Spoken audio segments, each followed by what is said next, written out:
Okay. Here we go. Okay. We'll kind of kick it off. We'll kick it off here. Then as people come in, that's fine. We have obviously a few guests here at this point. Welcome, Michael. Welcome, Dean. Welcome, Luis, and others. My name is Ken Lambert. I'm the VP and the founder of North American Association of Sales Engineers. Thanks for joining us here for our forum, our Zoom forum. Today we're talking with PRIZ Guru. They'll be presenting some ideas and some concepts in a little thought leadership on solving problems and solving complex problems. So you can see their title here, Be a More Effective Problem Solver to Promote Your Product or Service. So I've known PRIZ Guru, Alex and Anatoly here for about a year, and we've talked a few times back and forth. They are on our website, on the association's website. Any member of NAASE gets a 20% discount off of their software subscription service, so keep that in mind. But I think that there is a lot of crossover between, and there should be, between being a sales engineer and solving problems, right? Again, there's solving problems is in the job title, specifically with many companies. If you are a sales engineer, we call them, right, solutions consultants. We call them solutions architects, all these things. The word solution is in the title, right? So a sales engineer needs to be able to solve complex problems. So today, this is, a little tangential maybe to I think what is out there, per se, especially for sales engineers or pre-sales and all that. But that's kind of why I wanted to bring it up and offer this. So on that note, I'm going to hand it over to Alex and Anatoly from PRIZ Guru, and then we will have a chance to do a Q&A towards the end of this. And if you would like to use the chat button, please use the chat feature at any point. So go ahead, Alex. Yeah, thanks a lot, Ken. And also, because we not that many people, will try to make it as interactive as possible. There's quite a few places where we can be interactive. So first of all, welcome and thank you for having us. We PRIZ Guru, and PRIZ Guru officially is called PRIZ Innovation Hub. That's the official title. The reality is that it's a problem-solving platform. First of all, it provides tools and so on. We'll go through some of them in this presentation and what is this for. Now, we always like to start with a quote, and in this particular case, the quote is from Lee Acosta, is an American engineer. He's actually introduced one of the people who introduced a Ford Mustang. We're continuously faced with a great opportunities brilliantly disguised in insolvable problems. This is the key that we're trying to solve with the problems, with the problem-solving platform.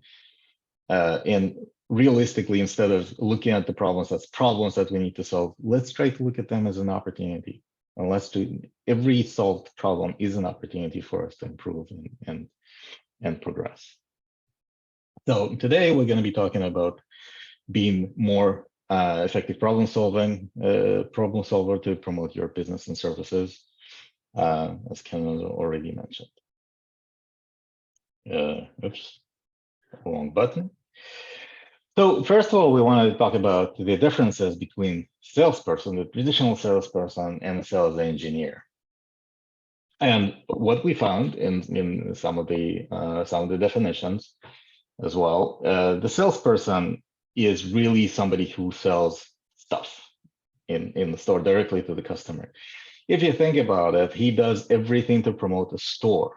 He solves the problem for himself and for the store, right? While the sales engineer and this is from the official definition, the sales engineer sells product or services for a scientific or technical company and has both sales skills and technical knowledge. I would like to add more to that. Sales skills and technical knowledge often not enough, right? We need to be able to use these skills and technical knowledge to solve problems. So Sales engineer need to be a problem solver, and he solves problems for the customer versus for himself, right? Now, what we found in the last several years, there's a couple of big challenges in problem solving process overall. First of all, I'll go by example. When somebody is tasked by a problem that he needs to solve, the expectation is that it's going to be solved in one shot. People gather in the room, do some brainstorming session, and leave the room with a solution. That is almost never true. And whatever the solution is, if it's the case, if they're coming up with a solution, usually that solution is not so great, unfortunately. Now, this is the first challenge where we need to change people's mind and how people think, because problem solving is a continuous process that does require systematic work all the time. It's not, we'll deal with it when the problem comes. We need to deal with it all the time. Otherwise, we're not really solving problem. We just do patches. The second challenge is more psychological, is especially when we're talking about the bigger, more complex problems, more complex systems. We're coming up with a solution. Even when we're coming up with the great solutions, the great solutions, as everybody says, and it is very, very true, that great solutions, they're usually easy to understand, easy to implement. These are the great solutions. But how people perceive them is, it's too good to be true. It cannot be that easy for this complexity of the problem, right? So we have some disconnect between complexity of the problem and complexity of the solution. And people see that as something wrong with the solution. They don't get something. They will accept much faster the problem, the complex solution, than a simple solution. Now, how do we solve that? These two challenges, and we solve that with paradigm shift. At least we will attempt to solve that with paradigm shift. And the paradigm shift is towards the problem solving. It's not some trial and error exercise or some one-shot thinking exercise. It's a science. It's a systematic approach, same as we learn in physics and then applying it at work and problem solving, same as we learn math and applying it in different places. It's a science, right? So in here, we want to go through some examples of what does it mean science. There are several rules and several tools that we can use to improve our ability to use that science. First example, or in this case, it's not even an example. It's more of a state of people's mind, and we want to ask the question: how do we make a decision, or how people make a decision, to do something or move with a product? And majority of people, probably almost 100% of people, will try to compare the gain versus the loss when they're making that decision. Right, so that would be the main driver. And statistically speaking, this is not our numbers, this is widely available statistics. People will worry much more about what they can lose as a result of a decision versus what they can gain out of it. So in a simple sentence, our fear of losing is stronger than the desire to acquire. Now, what does it mean? Yep, Ken, you wanted to? Yeah, I just wanted to say that we have a few more people on, including Pat. Mm-hmm. Thank you for joining us. Pat's on our advisory board at the association, and he's a very seasoned industrial and manufacturing consultant. So I'm sure that's why he wanted to join us here today, talking about some of this here and how to actually solve problems and complex problems. I think that this slide is a great example of why the default solution in quotes is to do nothing. Is so like for a lot of people, when you're trying to whatever you're trying to offer or sell or whatever, the default is, in a lot of ways, a lot of times, we don't want to risk things getting worse, or, it's just that is kind of an apathy that I think is out there also. Right. And so what does it mean to all of us, and especially for sales engineers? It means that instead of concentrating on what people can gain when they're making a decision to purchase a product or a service, we need to concentrate on the fact that there's nothing to lose as a result of that. Right? This is what we need to. This is the point that we need to get across. Now, once we reduce that fear, this fear of losing, then we can progress with the game much faster than anything else. Okay. Now, the next question I wanted to ask is, how do we make a choice? There's a lot of choices, and that's a great example of many beer tabs. How do we make a choice? Which one are we choosing? Which options are we going with? And the key here that there is no,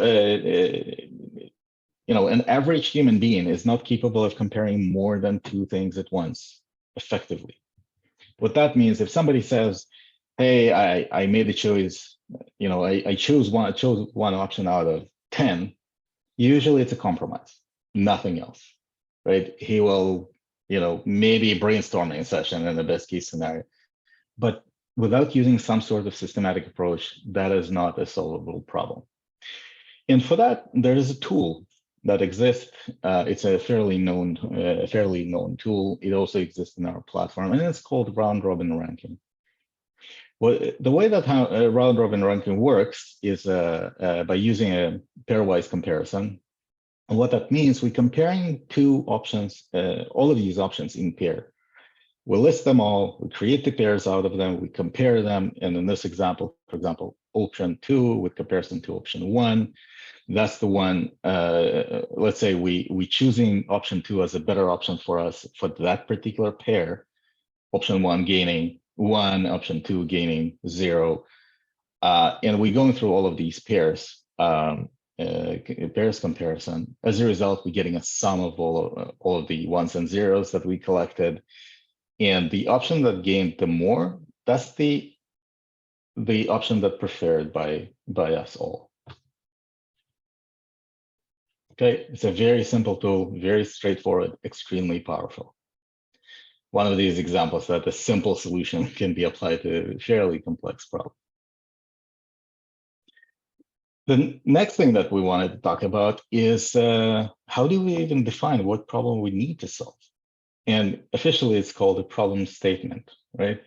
But let's talk about the definition first of all. What is a problem? We like using the Cambridge Dictionary and the actual official definition of the problem. And the problem is a situation, person, or thing that needs attention and needs to be dealt with or solved. Great. So let's do a couple of examples, right? Your kid is ill. Is that a problem? Yeah, for sure. Your manager is ill. Well, most likely not a problem. Your project is stuck. Definitely a problem. Somebody else's project is stuck. Well, it is bad, but it's somebody else's problem, not mine, right? And so on. Your friend has invited you for a coffee. Is it a problem? Probably not. It's actually pretty fun. But changing context a little bit, with saying manager invited you for a cup of coffee, that could be a problem. And the last couple of weeks showed that.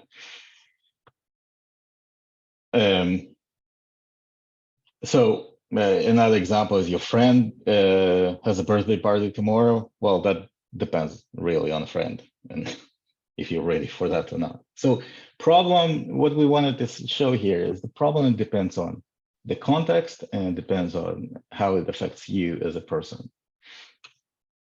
So how do we get from failure to a problem? How do we even define a problem statement in the first place? And here we want to go by example. We have a flat tire. What is the problem here? and I'll give a second to think about it. You can't Or- drive. Right. So a lot of people will say the flat tire is the problem, where in reality it's a failure. Right? Flat tire is a failure. The problem is something else. Even some people will say air running out of tire. Well, it's a cause for a flat tire. That is not a problem. The problem is what it's causing, right? We cannot drive, we late to a meeting or something like that. We need to now spend more money to fix the tire. Potentially in the middle of desert, we don't have water, big problem. So how do I identify and even differentiate between a failure and a problem? There is a very simple rule. Failure is causing problems, right? And that's a great example of that. The other way to think about it is failure cannot be fixed while problem can be solved. Think about this tire, for example. There's a hole in the rubber, right? Doesn't matter if you glue it, if you patch it, the hole will stay there. It will be patched. You can solve the failure of air running out of the tire, but the tire will not ever return to the same state, right? So you can solve the problem of driving, you can't fix the actual hole in the tire. Same with another example of a broken leg, right? Somebody, God forbid, broke the leg. You can solve a problem of walking, running, having a normal life. The leg, the bone itself will never return to its original state, right? Even after healing. Okay. So to summarize, the way that we're trying to look at this, that the problem is not what you see, hear, or feel. The problem is what you should do as a result of what you see, hear, or feel. Now, here's an example of a riddle where we want to give a couple of seconds to look at this. Can you define the problem statement? What is the problem in this situation? Alex, before you go further, can you spend like 5 seconds on the previous slide? Of course.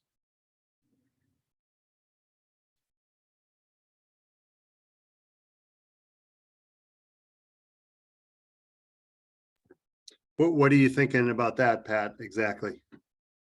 Well, I was, that example for the deflated tire, that's a very good example of when you are in conversations actually with the customer, right? Most of the times, and that's maybe 8 out of 10, basically you are always talking about solving the problem, which might not be just like Alex said, it's none of the concern. That's not where we are going to spend so much time, effort, and resources, and so many man hours are. As long as we can we don't have to fix the failure. As long as that problem can be solved, everybody is a winner in the room. But the problem is when you get into that meeting, nobody's trying to solve the problem. We are all trying to fix the failure. That's the classic human example. That was, again, it resonated with me just a couple of days ago. It has actually happened. Yeah, and I can give another example. I'm coming from software world, from SaaS world, for many years now, and I know some good product managers and not so good product managers. Good product managers, they listen very careful to the customers, what they say they want, and out of that, they're trying to extract what the problem that they're having. Exactly. Right, and in many cases, it's a lot of work to even extract that information out, but 99.99999% of cases, whatever the customer says, and we will talk about this, whatever customer says he wants, it's just the way he thinks how he can solve his problem. But it's our job to get to the bottom of what is the actual problem that we need to solve and potentially solve it in a different way. I agree. Cool. So coming back to this slide, to this little riddle, I'm sure that some people Some people seen that. But what would you say is the problem here? Right? Majority of people will say, well, the problem is that we need to use 3 numbers to sum up and create a 30 out of them. If you think about it, with this current situation, this problem is not solvable, period, right? Once we think about it in a different way, and we're actually saying that this is not solvable, and that is the problem statement,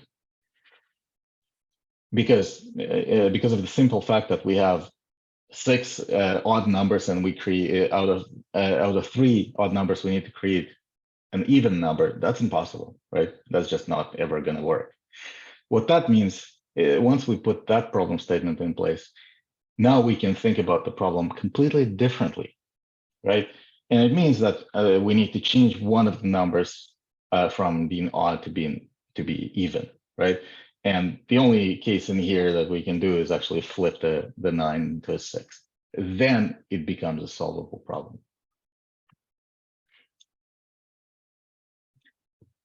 Another use case that I wanted to jump in is the root cause analysis, something that's used by many companies today. It's mostly a process rather than a tool. Many tools exist there to conduct root cause analysis, used for communication with customers when an incident happens. It has many different use cases, and the ideal use case is when we using the root cause analysis to find that next opportunity when something bad happens, when a problem occurs. Now, again, we'll start with a definition. What is a root cause?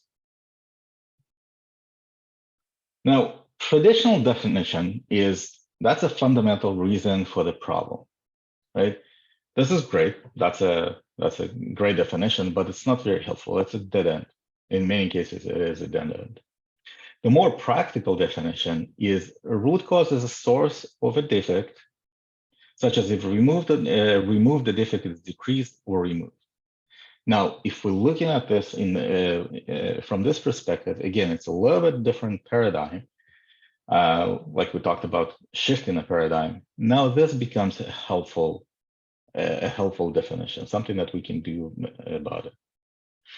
Now, a little bit of concepts of how we using cause and effect chain, which is one of the tools that exist out there for root cause analysis, also exists in our platform. The main concept here is, first of all, to remember there's nothing that happens without a reason, right? The way that we analyze that, we going from a key disadvantage and asking the question why, answering the question why, all the way until we get to the key disadvantage, to that dead end that potentially interesting to know, not always helpful. And cause and effect chain, it's usually a diagram. It could be a tree. And the outcome of this this entire tool, first of all, we actually gaining stuff for ourselves. We gaining more knowledge about how the system works, right? We potentially finding root cause of both types, and we will talk about these both types in a moment. We can find a solution for a problem much quicker. Again, there is a process for that. When we generate the new ideas for opportunities and for how we're solving these problems. Now, another tool that I want to talk about is 5 whys. Again, very well-known tool for RCA. In our case, we actually call it 5+ why for various reasons. One of the reasons is, by definition, we're not trying to stop people at 5. Potentially it can continue way more than 5 steps. And also nobody said that you have to get all the way to the 5. That's a first rule. Another rule is, again, going back to the question, to the definition here, that we don't need to only deal with a dead end. We can deal with the intermediate reasons as well. And here's an example for that. I have a headache, right? So that's the failure. Let's assume that's a failure. We're asking question why. Let's say it's because of high blood pressure. Okay, great. Why is that happening? Because high salt concentration in the blood. Why is that happening? I love Irish breakfast. Well, there's nothing you can do about it. Why is that? Why is that a problem for me? Because I have stomach problems, right? And then why is that happening? My mom used to smoke when she was pregnant with me. Now, this can be potentially treated as a root cause, and it potentially is, but it is the dead end that we talked about. It is really useless for me right now. It could be very useful for future babies if we make sure that the mom's not smoking going forward when they're pregnant. That's not helpful for me, right? Now, instead, we can try and treat all of these reasons, all of these causes as root cause. And if you remember, every root cause is defined as if we remove it, the problem is solved, right? So if we treat the stomach problems as a root cause, maybe I can do something about it and go for surgery and treat it somehow. Okay, surgery sounds awful, don't want to go there. If we treat the Irish breakfast as a root cause, maybe I need to change the diet and eat differently. Okay, I don't want to do that. I love my Irish breakfast. What about high salt concentrations? Well, maybe it can be solved by drinking more water and so on. High blood pressure, I'm sure there's pills for that. If even this failure we treat it as a root cause, there's always painkillers, right? So instead of concentrating on one last traditionally thought of root cause, that dead end, we all of a sudden getting additional 5 different options of how we can solve the current problem for myself, for this headache. And the examples are endless. Now, these are 2 examples of how these 2 different tools, it's a cause and effect chain diagram on the left, and the 5+ Ys on the right. This is exactly how they work in our platform. This is a diagram. It could potentially grow very big. It's an interactive interface where we're building the diagram and we interacting and coming up with a solution, and that's the way to think about the system. And then the 5+ Ys, where we asking and answering the question why until we get to the fundamental root for the problem, which then changed the names for that a little bit, which is dead end, and then auxiliary root causes. And the auxiliary root causes, they're the ones that can help us to solve the problem right now, where the fundamental is something that can be helpful going forward.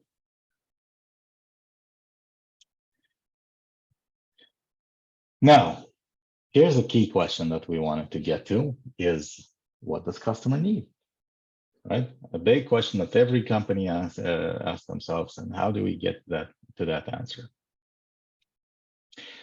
Now, one important thing that we wanted to highlight here is the customer satisfaction is more than just a sale, way more than just a sale. It has a much bigger picture. The fact that the customer satisfaction, the fact that the customer is satisfied, that's what drives our technology development and evolution forward. Because of the simple fact, if the customer will not be happy with the product or service, he's not going to use it, he's not going to pay for it, eventually that product will die, and this whole trend to that direction potentially can die as well. Right, so it's not only about sales. Now, how do we define or how do we find even what customer wants or needs? Right? Traditionally, we just talked about this with Pat just raised this question, is traditionally we ask the customer, what do you need? Right? And many companies, especially startups, they doing that all the time. This is great, and they will get a lot of answers, but this is not very useful questions because customers usually don't know what they need. Right? The better question to ask is what keeps them busy? What are they doing at this particular moment? Right? Why is that? Because and we'll go through that because customers doesn't want to do what he already does today. And let's drive it by example. Let's say we're all driving a car. The car progressed quite a bit in the last 100 years. And the traditional old cars where we had a gearbox and the clutch pedal, the manual hard to move steering wheel, there was a lot of functionality on the driver, right? Again, gas, 3 different pedals, the gearbox that he needed to work with, steering wheel, and all the rest is kind of going down the chain of different components and functions until we get the actual movement of the car. Right. Over the years, companies came along and they changed this picture, and they said, you know what, clutch pedal, you don't need it anymore, right? You have an automatic gearbox. The gear in a modern cars today, it's in a lot of cars just a button, right? There's nothing else you need to do about that. Even a brake pedal, you don't need to press that hard. There's a booster for that. A steering wheel, the same picture. There's a booster for that. So what did happen today in this picture? We took away a lot of functionality, a lot of functions from the driver and gave it to something else. In this case, to the engine. The engine is supporting the boosters. The engine is supporting all kind of other components that enable the functionality and takes care of the functionality that the driver used to take care of, right? So in this case, clutch doesn't even exist. The switching gears and braking the car and steering, that became easier, but the function still the same, right? Nobody asked for automatic transmission ever. Everybody accepted it though. Now, if we put this on a graph, there's something called a functional rank. By the way, these kind of graphs, for some reason, it's a little bit slow on the computer. These kind of graphs, they called functional model. And functional model, one of the things that it allows us to do is calculate the functional rank.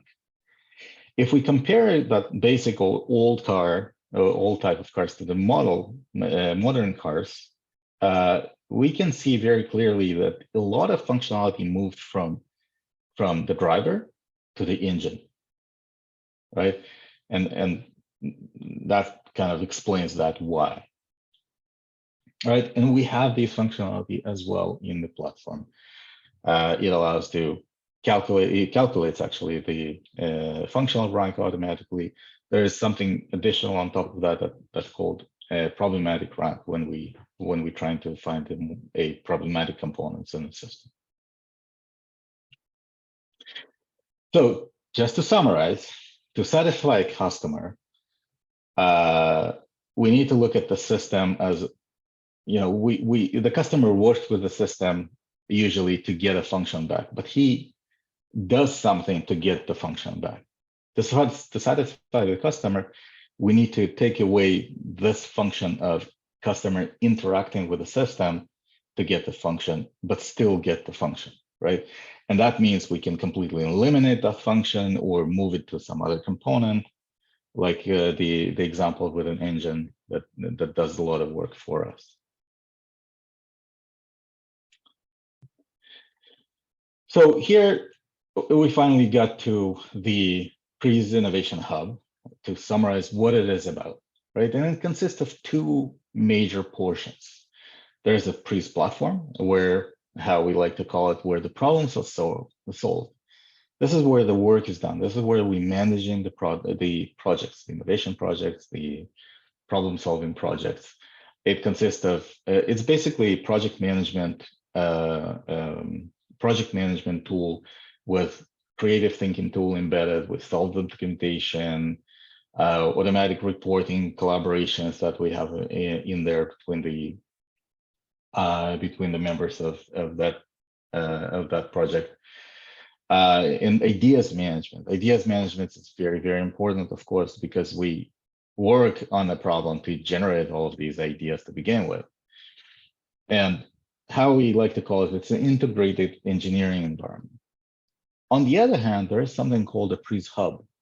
This is where we making this work, enabling to make this work public. We allowing people to share it with the world or with their own organization, depends on the context of what they want. Get the feedback, potentially understand how valuable their solution is, learn from others, because one of the questions that our customers ask, give me examples, or where I can learn how to use different tools and so on. So that's one of the examples where we trying to solve our own problem with the PRIZ hub and by allowing people to publish their work. Also, it's a tool to be to show off your work, right? And every engineer, it kind of becomes part of their resume. And many companies today, as part of their interview process, they want to see how good problem solver you are. This becomes becomes part of your resume. Same as GitHub in many different cases. In software companies, people asking for a GitHub link to see how well are you in a community, how well are you in coding.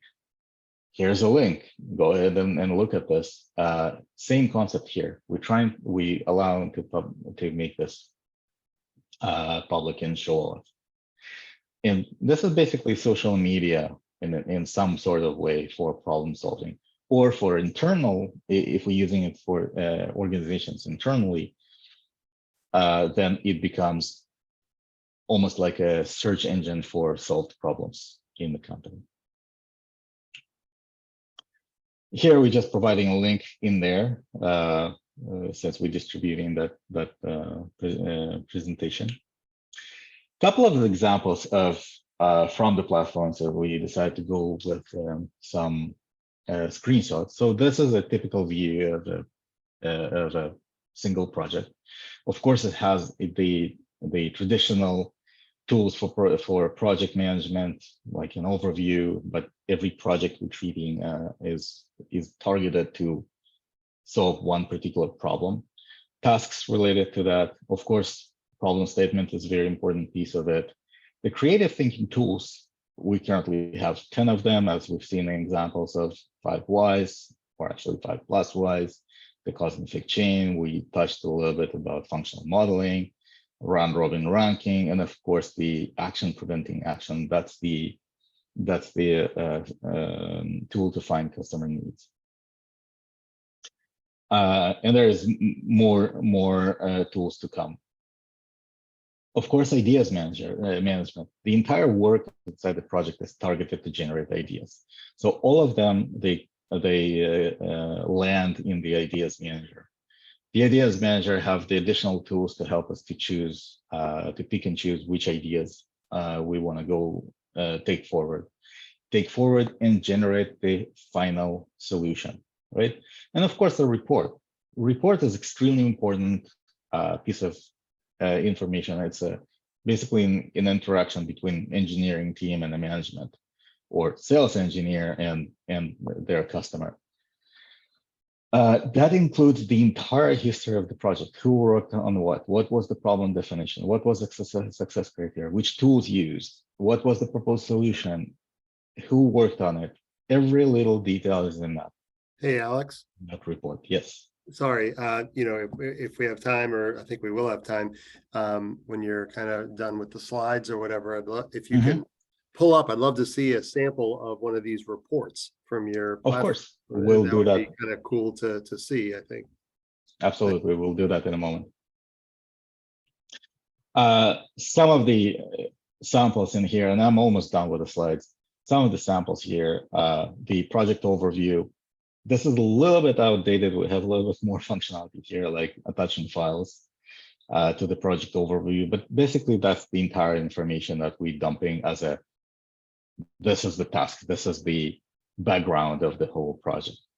This 3 steps problem statement is kind of it's a process to help people to define the problem statement versus one big field that people need to fill in. Some of the examples of the tools that we have. Again, we've seen the cause and effect chain and 5 whys, but there's more tools like 9 windows and perception mapping. Perception mapping is actually unbelievably simple and strong tool to find blockers in the process. And then just a glimpse of a report, but we'll look at this in a moment. Ideas manager, that's basically a collection of all ideas in there. This is where we're writing and proposing a solution. And then of course the report that includes everything. And that's it for the presentation. Before I jump into the platform, since we do have a little bit of time, I want to stop for any questions. No, that's a great recap there. And yeah, we can look at some of the, like I said, the report. I think would be cool to see what the kind of output is and what people might be able to use that as a sales engineer, even sharing a report to a client, right, or a prospect, you know, after meeting with him a few times and trying to, you know, come up with a solution. Before we really started this call, I was just talking to Alex and Anatoly, and Anatoly was mentioning, I think he, and we can hear from him for a minute, maybe. He teaches at a local university in Israel, and all engineers and engineering students. And, you know, he kind of made a nice comment there that they're all learning, you know, these engineering students, they're all learning, you know, chemistry and physics and calculus and, you know, all these statistics and all these things. But they're not learning how to think or kind of how to put it together almost. And I think that some of this is kind of learning how to actually go through the process of solving problems. You may know the mechanical engineering end of it, but, you know, maybe not putting the pieces together. Anatoly, you want to say anything about that, or? Actually, you said everything. Yeah, we teach people chemistry, physics, mathematics. We don't teach it how to think, how to use this knowledge. And this is what I'm trying to teach students. They use this system, and the system helps them to think, to be focused on specific questions. Yeah, right. Thanks. Thank you. All right. If there is no other questions, I will jump into the platform. And again, this is a website. There's a lot of blogs. They kind of split into different themes related to tools, related to different processes, and so on. They just a glimpse of a GitHub itself. This is where projects are published, and this is how it looks. And when we're talking about what people worked on, for example, this is Anatoly's profile, and this is all his projects that he published, and we can get into each and every one of these projects and see in details how they look like, who worked on it, the problem statement, you know, the tools that being used as part of that. Some of these tools, they more interactive, especially the cause and effect chain. If we have a very long diagram, then it can be useful to interact with it, the ideas that got generated, and the final solution. This is not the entire thing that is in the project we're publishing here. It's just a high level pieces that we decided important to publish. For example, tasks are not here, of course, right? But it's also controllable by the user himself.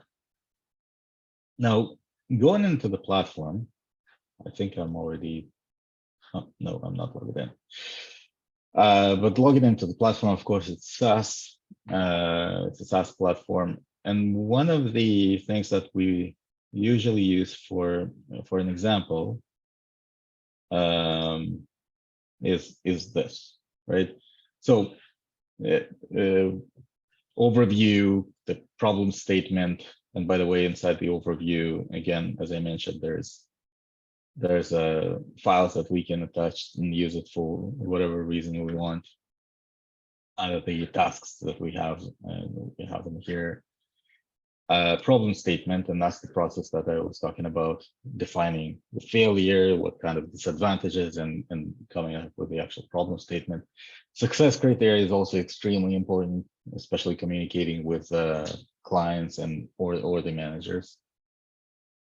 And that's the collection of problem-solving tools that we have, the all available here, and that's the additional one coming up soon available. Ideas manager, again, as we talked about, that's all the ideas that get generated anywhere in the process of the project.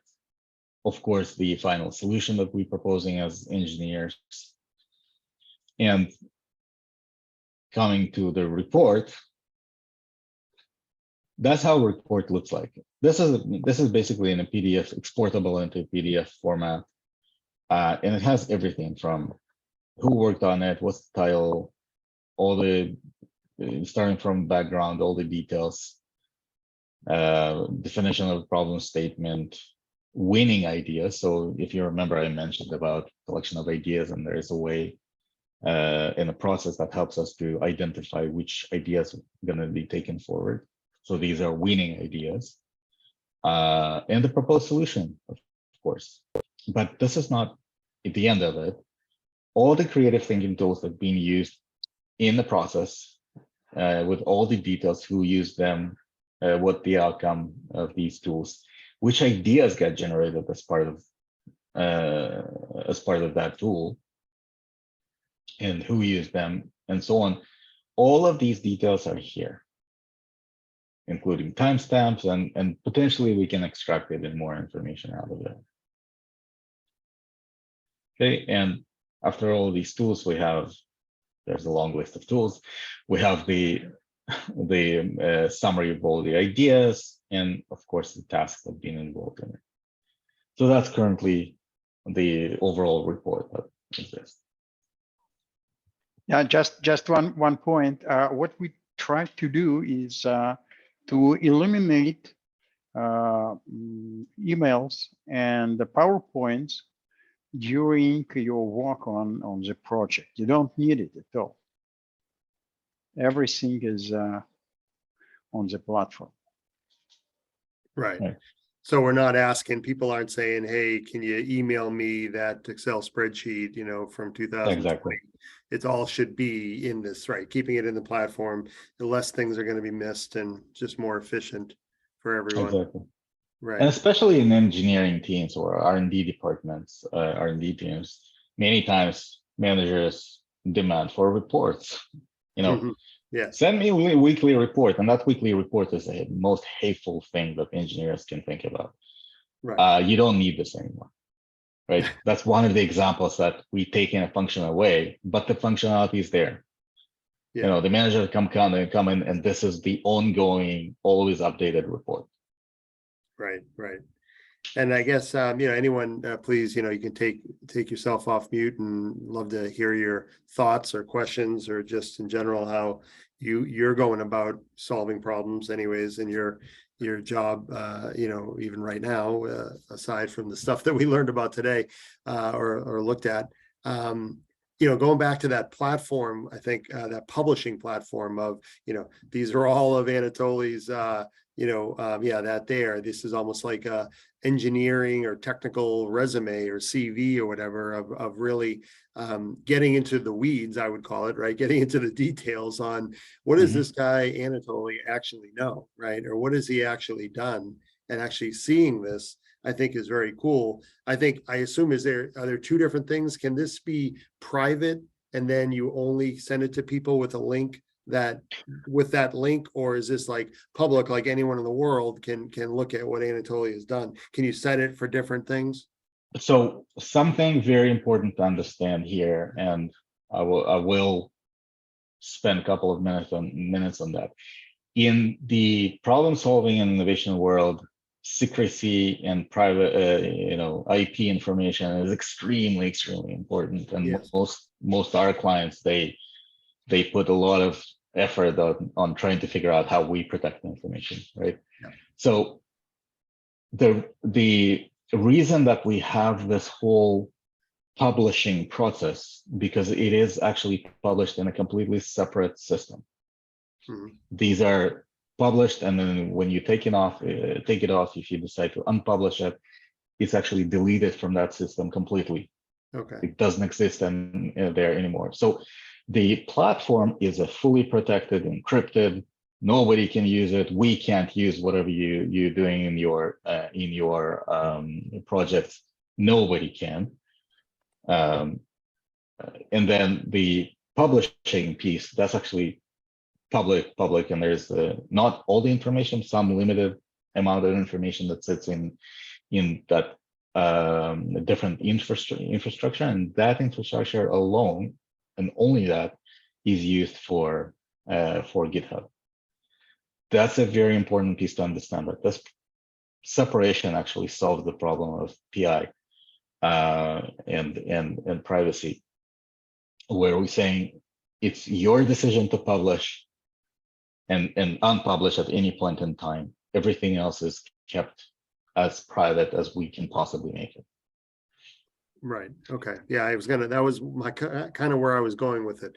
I see all this stuff, and I like, let's say you're, working for Tesla or whatever on some battery issue or corrosion Absolutely. or whatever. I don't think Elon Musk wants this, all over the place. If they hire you to solve a problem, right? Yeah. Right. I want to add one more important thing. When you work with our platform and you generate idea, our platform help you to keep. This is a copyright of your idea. Sometimes you cannot make patent, but you have to prove that this is yours. And the platform is probably documenting every step which is done during work on the project.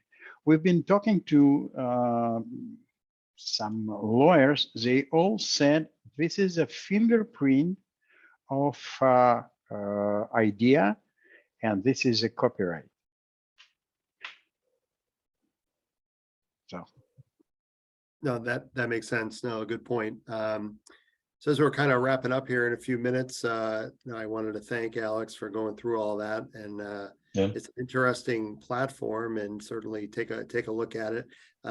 Before we wrap up, anyone else who's on the call, any last comments or thoughts here for our guests?